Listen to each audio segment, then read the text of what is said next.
प्यारे बच्चों, आपके अपने YouTube चैनल मनोहारी मैथ्स में आपका हार्दिक स्वागत है। आइए कक्षा 9 गणित के अंतर्गत हम लोग वृत्त का चैप्टर पढ़ें। और ये जो वृत्त का चैप्टर है बहुत ही इम्पोर्टेंट है, चाहे वह क्लास 9th में हो, चाहे वह 10th में हो, चाहे फर्स्ट ईयर या सेकेंड ईयर में पढ़ते हो। तो यहाँ वृत्त की रचना से लेकर के वृत्त के समीकरण तक हमको गणित पढ़ना है।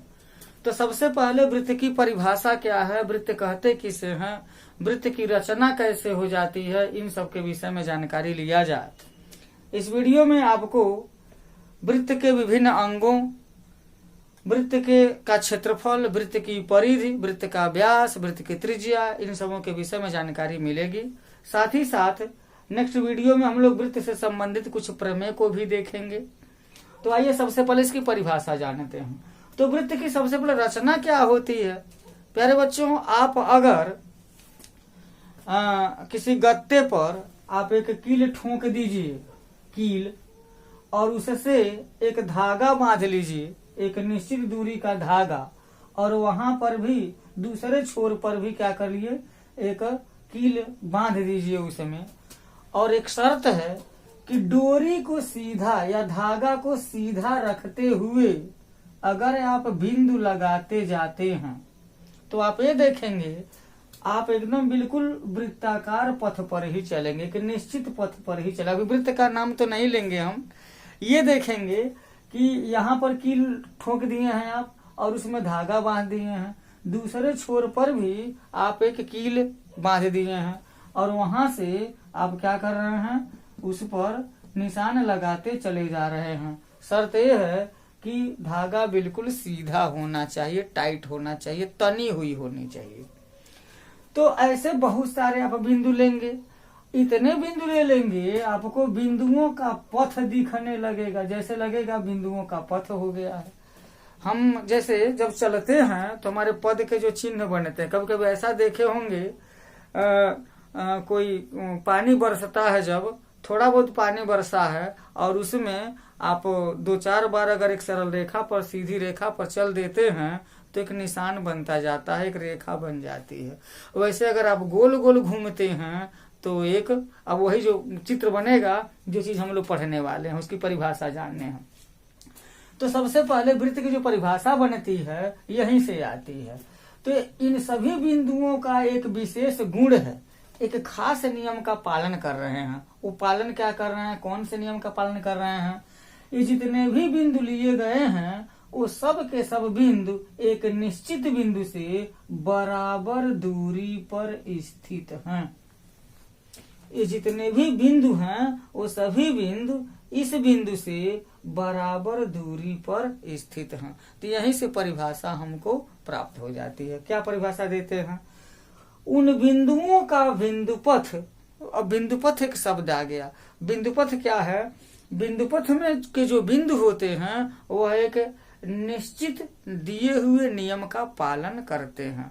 यहाँ नियम क्या है, एक निश्चित बिंदु से दूरियां सदैव बराबर होनी चाहिए। तो वृत्त की परिभाषा होती है, उन बिंदुओं का बिंदुपथ वृत्त कहलाता है जिनकी एक निश्चित बिंदु से दूरियां सदैव बराबर होती हैं, और इस निश्चित बिंदु को वृत्त का केंद्र कहते हैं और निश्चित दूरी को वृत्त की त्रिज्या कहते हैं। इस चीज को हमको लिखना पड़ेगा, लिख लेते हैं। यहाँ सबसे पहले परिभाषा ही लिख लेते हैं। परिभाषा क्या है, उन बिंदुओं का बिंदुपथ वृत्त कहलाता है जिनकी एक निश्चित बिंदु से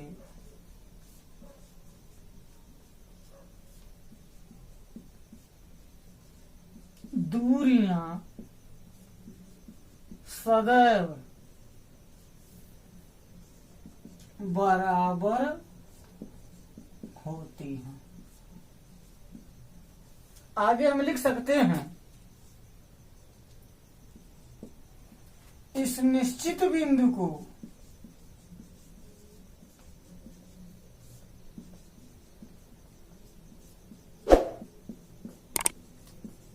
वृत्त का केंद्र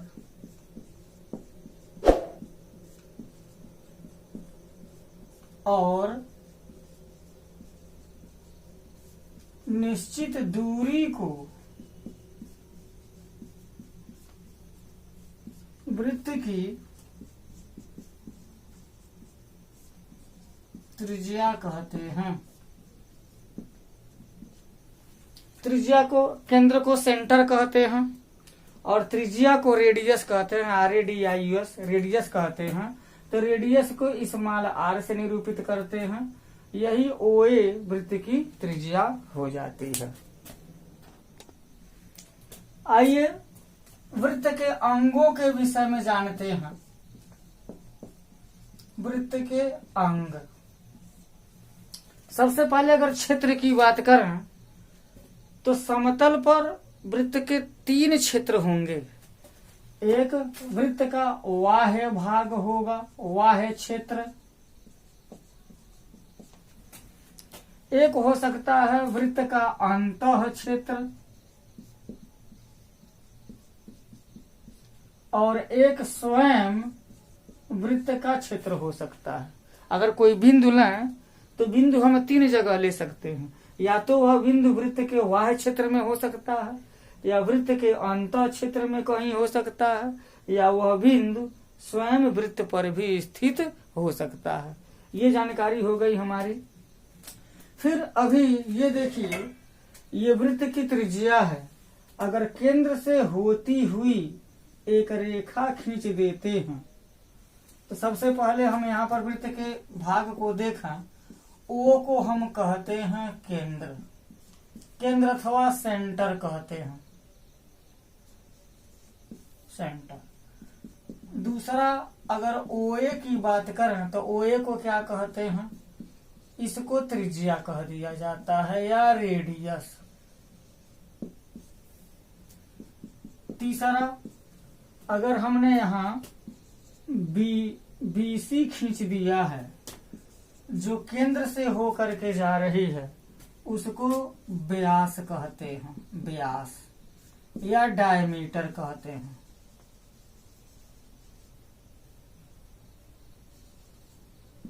इसको डायमीटर कहता है या व्यास कहा जाता है। फिर देखिए, अगर हम इस AB को मिला दें या एक रेखा अगर हम यहां पर खींच देते हैं, DE रेखा खींच दें, DE को हम क्या कहते हैं, वो तो केंद्र से होकर के नहीं गई है, जो केंद्र से होकर के गई उसको व्यास कह दिए। लेकिन जो रेखा केंद्र से होकर के नहीं गई है, ऐसी बहुत सारी रेखाएं खींची जा सकती हैं जो केंद्र से होकर के न जाएं।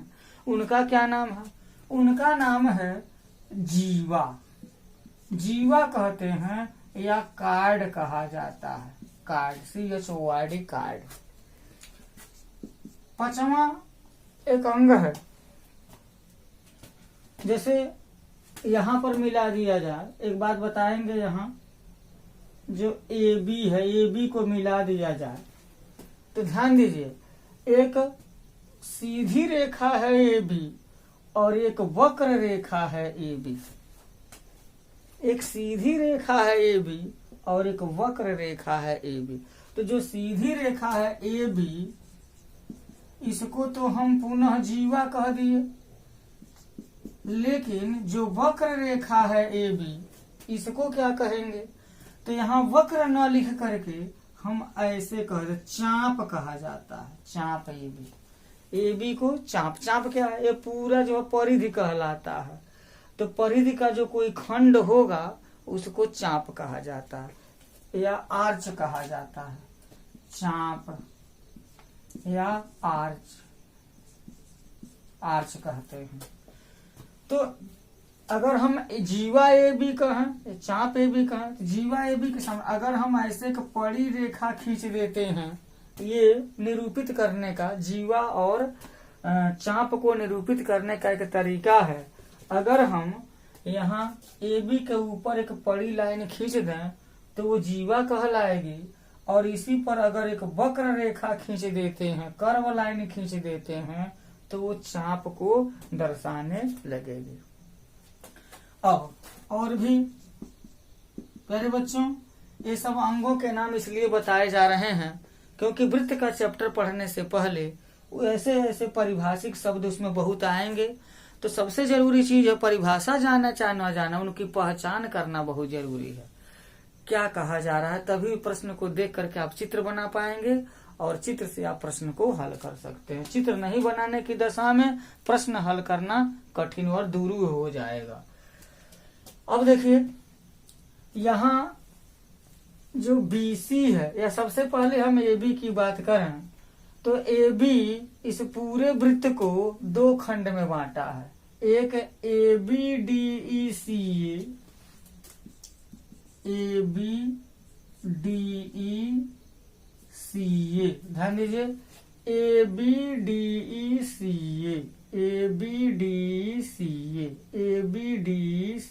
ये क्या है? वृत्त नहीं रहा है, वृत्त का खंड है, इसलिए उसको वृत्त खंड बोलेंगे। इसको ABCD को क्या बोलेंगे? वृत्त खंड बोलेंगे, वृत्त खंड। और वो वृत्त खंड है तो कौन सा वृत्त खंड है? दीर्घ वृत्त खंड बोलेंगे, दीर्घ वृत्त खंड। और साथ ही जब दीर्घ वृत्त खंड हुआ, यहाँ पर अगर हम यफ मान लेते हैं, यफ, तो AFBA,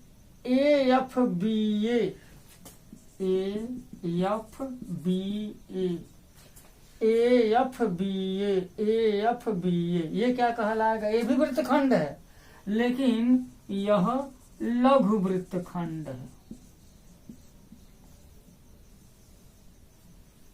ये लघु वृत्त खंड हो गया। एक और पारिभाषिक शब्द देखा जाए, चित्र बना लेते हैं दूसरा। एक दूसरा चित्र बन गया। इधर वृत्त है, केंद्र O है और OA भी त्रिज्या है और OB भी त्रिज्या है। तो त्रिज्या OA, OB और चाप BA, या त्रिज्या OA, चाप AB और त्रिज्या BO के द्वारा एक क्षेत्र बन रहा है, एक क्षेत्र बन रहा है। इस क्षेत्र को क्या कहते हैं? लिखते हैं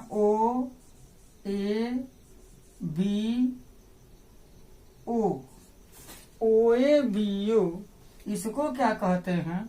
इसको त्रिज्य खंड, त्रिज्य खंड अथवा सेक्टर इसको कहा जाता है, सेक्टर, त्रिज्य खंड। और यह जो कोण है वो त्रिज्य खंड का कोण कहलाता है। अगर ये थीटा है तो थीटा त्रिज्य खंड का कोण कहलाती है और OA त्रिज्य खंड की त्रिज्या कहलाती है।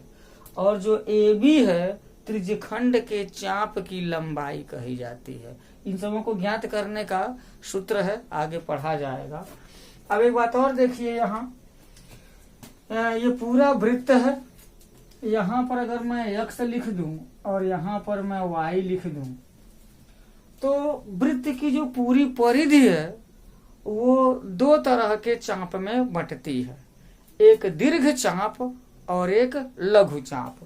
तो हम लिख सकते हैं AXB, ये जो चाप है इसको हम लघु चाप कह सकते हैं।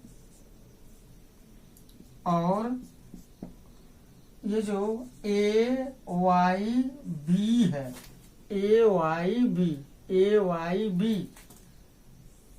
ये क्या है? दीर्घ चाप है, दीर्घ चाप। इसकी भी लघु चाप की बात आएगी, दीर्घ चाप की बात आएगी, त्रिज्य खंड की बात आएगी, लघु वृत्त खंड, दीर्घ वृत्त खंड, चाप, जीवा, व्यास, त्रिज्या, केंद्र, ये सभी जितने हैं ये पारिभाषिक शब्द, इनकी जानकारी हमको करना पड़ेगा। अब अलग बात है कि लघु चाप केंद्र पर छोटा कोण बनाता है, दीर्घ चाप केंद्र पर बड़ा कोण बनाता है, इसकी जानकारी हम लोग नेक्स्ट वीडियो में प्राप्त करेंगे। तो प्यारे बच्चों, मैं उम्मीद करता हूं कि आपको यह वीडियो पसंद आई होगी, लेकिन उससे पहले वृत्त के जो सबसे महत्वपूर्ण सूत्र हैं जिनकी हमको जानकारी चाहिए उसके विषय में, वृत्त का जो क्षेत्रफल होता है वो पाई आर स्क्वायर होता है, जहां पाई पर जो चर्चा किया जा चुका है, पाई का मान 22/7 या 3.14 लिया गया है। पाई का परिमेय संख्या है, जहां आर त्रिज्या है। परिधि निकालने का सूत्र है इसका 2πr। व्यास निकालने का सूत्र है यह पाई इंटू, व्यास निकालने का सूत्र इसका जो हो जाएगा 2 गुणे त्रिज्या 2r। बस इतना ही हमको पता रहे तो काम हमारा बन जाएगा। 3 ही सूत्र याद करना है। वृत्त का क्षेत्रफल पाई आर स्क्वायर, वृत्त की परिधि 2πr, या वृत्त का व्यास बराबर 2r। या एक बात और कह सकते हैं, वृत्त की परिधि जब व्यास ज्ञात हो, यानी कि यहाँ पर 2πr है, 2r कर देंगे तो व्यास d हो जाएगा, यानी कि पाई गुणे d या पाई गुणे व्यास हो जाएगा। इसकी भी जानकारी हमको रखना है। तो प्यारे बच्चों, मिलते हैं नेक्स्ट वीडियो में, तब तक के लिए धन्यवाद। जय हिंद।